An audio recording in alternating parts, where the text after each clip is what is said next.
Bom dia, pessoal! Estamos começando hoje o grupo 5, capítulo 13, que se chama Explorar e Descobrir. Nós trabalharemos hoje com os módulos 73 e 74, Estrutura de Textos de Divulgação Científica. A teoria se encontra nas páginas 16 a 18. E a seguir, vocês assistirão a um vídeo para contextualizar o assunto do qual nós trataremos nessa aula. Fiquem com o vídeo.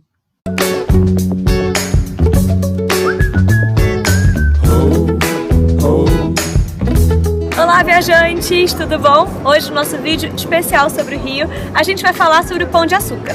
Mas não um Pão de Açúcar convencional. Um pouco a história por trás e os bastidores desse lugar tão importante para o Rio de Janeiro.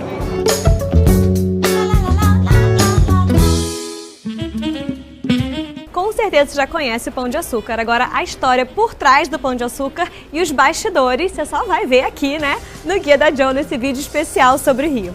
Então, te contar um pouquinho como é que isso tudo começou.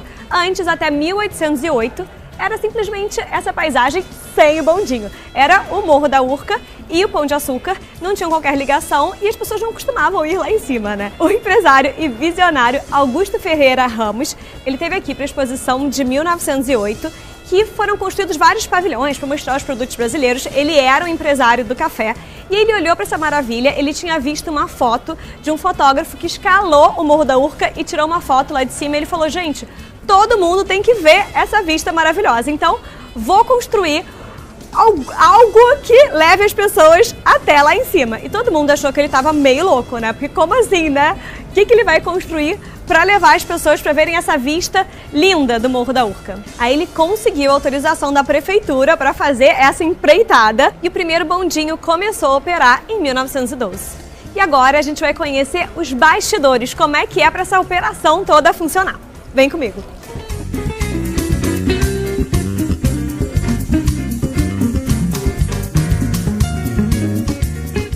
Sempre que um bondinho está indo, o outro está vindo. Isso porque eles funcionam num sistema de contrapeso, ou seja, um faz o contrapeso para o outro descer, tipo um elevador, só que as próprias cargas são os próprios bondinhos. E eles estão sempre interligados por esse cabo, ou seja, também as informações que quem está dentro do bondinho manobrando ele recebe, vem pelo cabo, não é sistema de Wi-Fi, ou seja, ele está sempre conectado.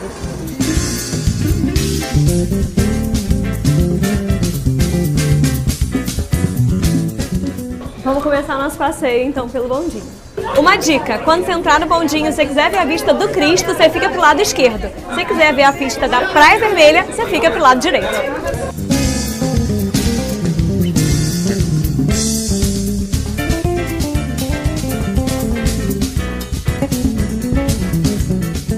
Logo que você desembarca do bondinho, você chega numa praça onde estão os modelos anteriores. E o mais antigo, que ficou em operação durante 50 anos, é esse daqui. E ele não se chamava bondinho originalmente, ele se chamava camarote carril. Só que como ele parecia um bonde daquele de Santa Teresa, os cariocas apelidaram ele de bondinho. E o nome pegou tanto que hoje a companhia que opera chama Bondinho. E o site é www.bondinho.com.br. Depois desse modelo original, o próximo modelo já foi bem revolucionário, porque foi o primeiro a ser feito inteiramente em vidro. Então ele tinha realmente uma vista panorâmica e começou a entrar em operação em 1972. Já era bem moderno. E esse daqui, ó, é o responsável por tudo isso. Obrigada, seu Augusto Ferreira Ramos. Graças ao senhor a gente tem essa vista maravilhosa que virou icônica no Rio de Janeiro. A gente vai entrar para uma área restrita, onde funciona tipo uma mini cidade dentro do bondinho, que são as oficinas mecânicas, porque eles fabricam tudo aqui, inclusive as polias, que são aquelas coisas laranjas, sabe, que fazem com que o bondinho funcione. Eles não precisam trazer nada de fora, é tudo feito aqui, por isso que a manutenção é tão segura e eficaz, porque é tudo feito dentro de casa, não precisa esperar um tempão para repor nenhuma peça. Aqui é a oficina mecânica e nesse lugar tem uma curiosidade bem diferente. Seguinte, um moço americano chamado Stephen McPeak, em 1977, resolveu passar do Morro da Urca ao Pão de Açúcar pelos cabos, se equilibrando. E ele fez isso usando essa barra aqui, ó. É uma barra de 9 metros que o fofo foi, ó, segurando ela, andando em cima dos cabos. Eu acho que eu não consigo nem me equilibrar com essa barra no chão. E ele não usou nenhum equipamento de segurança.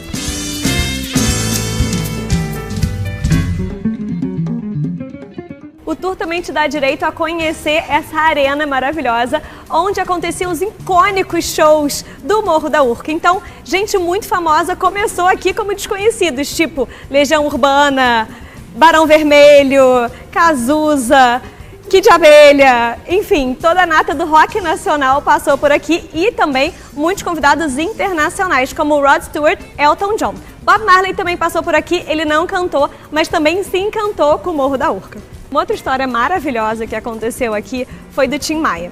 Acontece que ele morria de medo de altura. E aí, contratou o show, ele falou que vinha, só que na última hora ele quis colocar uma condição que o impedisse de vir. Então ele falou que ele só vinha se o cachê dele fosse pago todo em moedas. Enfim, tantos produtores fizeram que conseguiram arrumar todas as moedas para pagar o valor combinado. E aí ele foi obrigado a vir. Só que ele veio com tanto medo que ele veio deitado no bondinho. Mas enfim, deu super certo, tanto que ele voltou e depois fez outro show.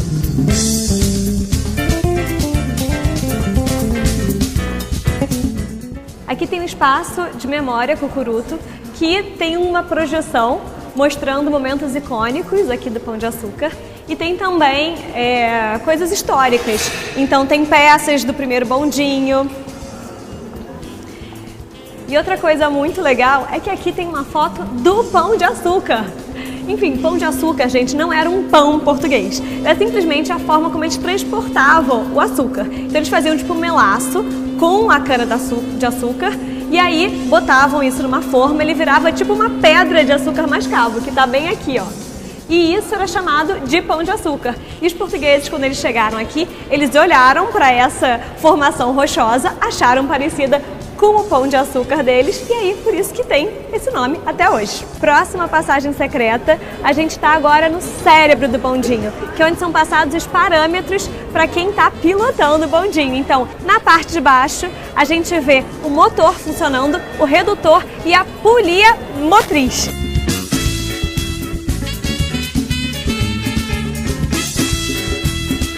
Subimos no segundo bondinho e agora estamos de fato no Morro do Pão de Açúcar e a nossa primeira parada vai ser o Mirante Copacabana. Gente, essa vista, eu sinceramente nem tenho o que falar, só que a minha cidade é a mais bonita do mundo, desculpa aí, tá? Mas olha isso, vai falar que algum outro lugar do mundo tem uma vista tão maravilhosa. Espero que vocês tenham gostado desse tour pelo Pão de Açúcar, um tour diferente, que eu tenho certeza que você não sabia que pode fazer, mas pode, não é exclusividade do Guia da Joe. Entra no site, custa R$120 por pessoa, você pode juntar 10 amigos e embarcar nessa aventura super diferente. Bom, após o vídeo sobre o Pão de Açúcar, nós vamos ler um texto sobre o Pão de Açúcar. Esse texto se encontra lá na apostila. Pães de Açúcar, refúgios de alta biodiversidade. Ao visitar o arquipélago de Galápagos, no Oceano Pacífico, em 1835, o naturalista inglês Charles Darwin maravilhou-se com a biodiversidade local. Foram essas ilhas que o inspiraram a escrever A Origem das Espécies, livro que é um marco da teoria da evolução e que aborda variação, adaptação e o papel da seleção natural sobre a vida na Terra. Durante muitos anos, as ilhas oceânicas chamaram a atenção de diversos pesquisadores por se tratarem de um ótimo modelo para estudos biogeográficos e evolutivos. Nas últimas décadas, sabendo desse potencial de estudo de ambientes isolados, cientistas mudaram o foco para outro tipo de ilha, as terrestres, como as montanhas e os afloramentos rochosos. De modo semelhante às ilhas oceânicas, elas também diferem da matriz onde estão inseridas e apresentam baixo intercâmbio de espécies, tanto da fauna quanto da flora. O Brasil não é difícil chegar a essa conclusão. Basta lembrar do Pão de Açúcar, da Pedra da Gávea, dos Morros Dois Irmãos e do Corcovado, para perceber que Rio de Janeiro é dominado por ilhas terrestres. Essas formações rochosas são elementos naturais que se destacam entre as praias famosas, como Copacabana e Ipanema. Seguramente, são responsáveis por todo o encantamento da cidade maravilhosa, e por ela receber o título em 2012 de Patrimônio Mundial da Organização das Nações Unidas para Educação, Ciência e Cultura, a Unesco. Rio de Janeiro, paisagens cariocas entre a montanha e o mar. Ícone das Olimpíadas. Sem dúvida, o afloramento mais famoso do Brasil é o Pão de Açúcar, ícone das Olimpíadas de 2016, cartão postal e protagonista de várias marcas. Um complexo de rochas inseridas em matriz florestal e urbana, e uma das atrações turísticas mais procuradas no país. No meio científico, esses afloramentos rochosos que surgem abruptamente na paisagem, de composição principalmente granítica e gneísica, são denominados Inselbergs, termo de origem alemã, Insel, ilha, e Berg, montanha. Quando apresentam formato arredondado e estão inseridos em uma matriz florestal, são chamados pães de açúcar. Essas formações datam de mais de 550 milhões de anos e estão distribuídas em escudos cristalinos por todos os continentes, sendo nos trópicos centros de diversidade biológica. Estratégias de sobrevivência. De forma geral, os Inselbergs apresentam condições ambientais extremas, como altas temperaturas, fina ou nenhuma camada de solo e baixa retenção de água. Por essas razões, é comum termos a impressão de que as encostas desses afloramentos são simplesmente rochas nuas. Entretanto, um olhar mais detalhado revela uma diversidade a que poucos estão familiarizados. Várias espécies de cianobactérias, parte dos primeiros grupos de organismos que colonizaram os ecossistemas terrestres há mais de 400 milhões de anos, formam crostas em toda a extensão da superfície rochosa, conferindo a coloração acinzentada que visualizamos, por exemplo, no Pão de Açúcar e na Pedra da Gávea. Portanto, não existem rochas realmente nuas, mas superfícies cobertas por um manto de micro-organismos, capazes de suportar temperaturas que atingem mais de 60 graus Celsius. E a origem do nome? O nome Pão de Açúcar, dado ao famoso conjunto de morros da cidade do Rio de Janeiro, data da época da colonização portuguesa, em que blocos de açúcar eram transportados do Brasil para a Europa. Durante o processo de fabricação do açúcar, os cristais aglutinados eram retirados de formas cônicas em blocos, que tomavam o formato delas. Esse processo guardava semelhança com a produção do pão, que também era assado em formas, e assim, por analogia, passou-se a chamar Pão de Açúcar, o cristal obtido. Posteriormente, o afloramento foi batizado de Pão de Açúcar por causa da semelhança do seu formato com um dos cones de cristais de açúcar. Mais adiante, diversos geólogos, geógrafos e biólogos estenderam o uso do termo pães de açúcar para se referirem aos afloramentos rochosos arredondados de composição especialmente granítica e gneísica inseridos no domínio da floresta atlântica.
E quais são os elementos que compõem o texto de um artigo? Os elementos que compõem o texto de um artigo constituem-se em três partes: introdução, desenvolvimento e conclusão. Segundo Cruz, Kurt e Mendes, o uso da terceira pessoa e do sujeito indeterminado na redação garantem mais elegância e formalidade ao texto. E aí, vocês conseguem encontrar lá no texto dos Pães de Açúcar todas essas partes? Onde está a introdução, onde está o desenvolvimento, onde está a conclusão, provar o uso de terceira pessoa e de sujeito indeterminado? Olha, desafio, hein? Será que alguém consegue? E para a aula online, vocês vão ler a teoria e estrutura de texto de divulgação científica nas páginas 16 a 18 e realizar os exercícios de 1 a 9 nas páginas 26 a 28. Até mais, pessoal!